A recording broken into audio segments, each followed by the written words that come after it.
তো নমস্কাৰ বন্ধুসকল স্বাগতম জানালো আন এটা ভিডিও লৈছো বন্ধুসকল এটা বহুত ইম্পৰ্টেন্ট ভিডিও লৈছো আপোনালোকৰ বাবে হয় বন্ধুসকল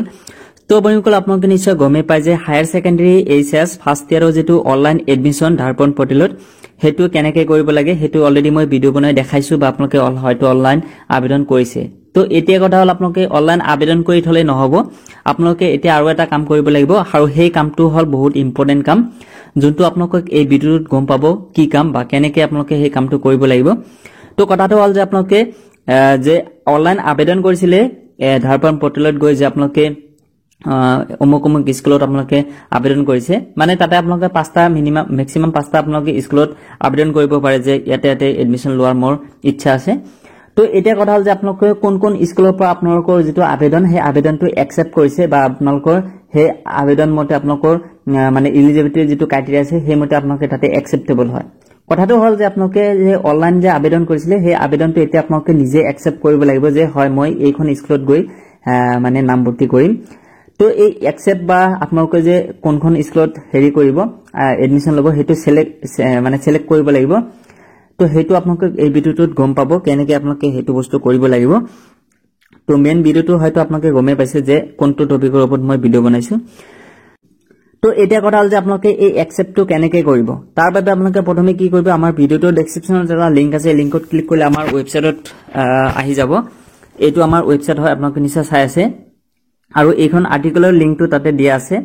ইয়াতে দিয়া আছে আপোনালোকৰ Darpan portal registration 2025 Assam HS first year admission 2025 তো এইটোৱে হল আপোনালোকৰ সেই আৰ্টিকেল তো ইয়াতে আপোনালোকে যেতিয়া আহিব এইখন পেজত আহিলে আপোনালোকে তলফালে স্ক্ৰল কৰিব আৰু তাৰ আগতে এটা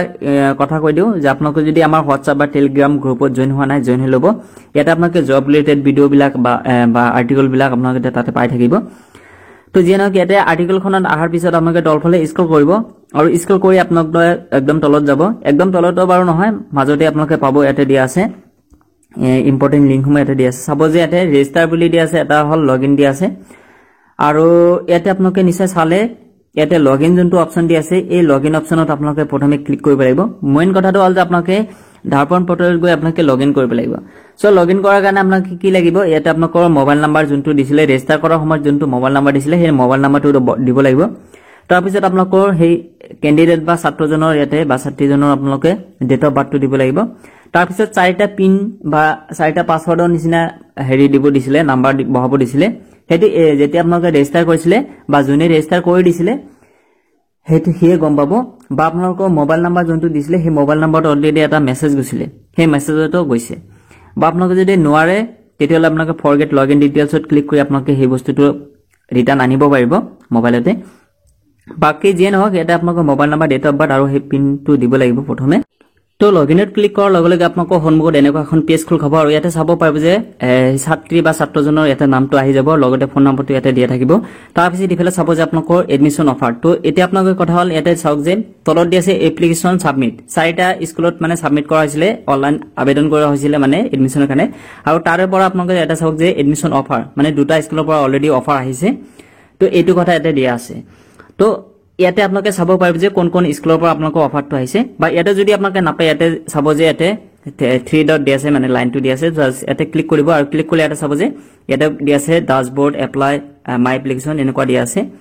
তো এই মাই এপ্লিকেশনত গৈ আপোনালোকে ক্লিক কৰি আপোনালোকে চাব পাৰিব আপোনালোকৰ কি কোন স্কুলৰ পৰা মানে অফাৰটো আহিছে বা ইয়াতে আপোনালোকে যোনটো হেৰি চাই আছে সৰি ইয়াতে মই ড্যাশবোৰ্ড লাগ কৈছো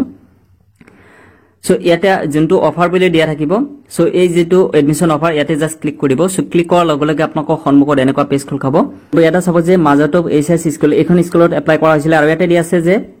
U are selected in the waiting list so এই ছাত্ৰীজন মানে কি ওয়েটিং লিষ্টত আছে এতিয়ালৈকে মানে ফাইনালি একচেপ্ট কৰা অপচনটো আহা নাই কিন্তু তলফালে যদি স্কুল কৰে ইয়াতে চাব যে আৰু বেলেগ স্কুল আছে ইয়াতে চাব যে Brahmaputra valley academy senior secondary school ইয়াতে চাব যে আপোনালোকৰ ইয়াতে দেছে congrats you have been offered admission by the institute please accept admission offer in one institute only so ইয়াতে কি কোৱা আছে ইয়াতে যদি ক্লিক কৰে এটো এডমিশন হৈ যাব আৰু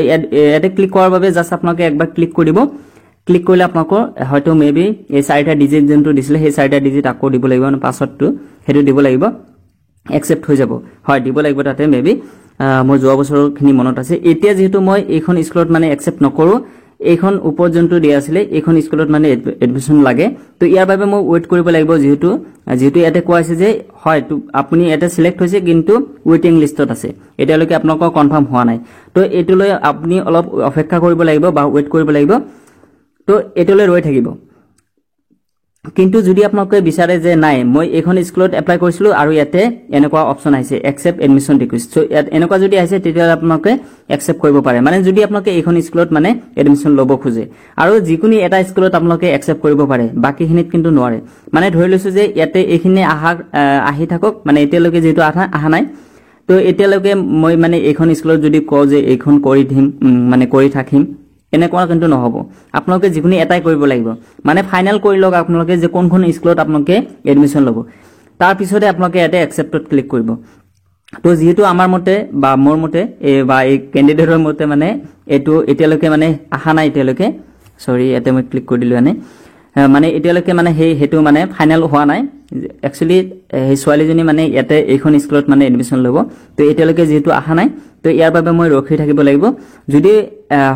ভিডিওটো পাবলিশ কৰাৰ আগতে মানে বস্তুখিনি আহি যায় তো মই এটো ভিডিওত দেখাই দিম বাকি আপোনালোকে যদি একসেপ্ট কৰিব বিচাৰে তেতিয়ালে জাস্ট এনেকুৱা একসেপ্ট এডমিশন ৰিকুৱেষ্টত আপোনালোকে ক্লিক কৰি আপোনালোকে এডমিশনটো ললে হৈ যাব তো এটো এটা সিম্পল প্ৰসেস হয় একদম তো এনেকুৱা চাওক এটা দুটা স্কুলত অলৰেডি এডমিশন অফাৰ আহি গৈছে তো যেহেতু আৰু দুটা বাকি আছে তো এই দুটা লৈ মই ৰখি থাকিম মানে ছোৱালীজনী মানে এইখন স্কুলত ল'ব বাৰে বাৰে কৈছো কথাটো তো হেকানে এটো লৈ মই অলপ ৰখি থাকিব লাগিব এটা চাওক যে you are selected in the waiting list so waiting লিষ্টত আছে ছোৱালীজনী জাস্ট এটো এপ্ৰুভেল অপচন আহিলে এনেকুৱা একসেপ্ট এডমিশন ৰিকুৱেষ্ট আহিলে আপোনালোকক এটো দেখাব পাৰিলে হয় বাকি এনেকুৱা প্ৰসেস তো আপোনালোকক যদি আহিছে তেনেকুৱা কৰিলে হ'ল তো এটো ছিল এটা ইনফৰমেশন ভিডিও সো যদি ভিডিওটো ভাল লাগিছে প্লিজ লাইক কৰি যাব মিষ্টাৰ সকম ইউটিউব চেনেলত নতুন আহিলে প্লিজ সাবস্ক্ৰাইব কৰিবলৈ নাপাহৰিব সো বানিবকুল আজিলৈকে মানে জয় অসম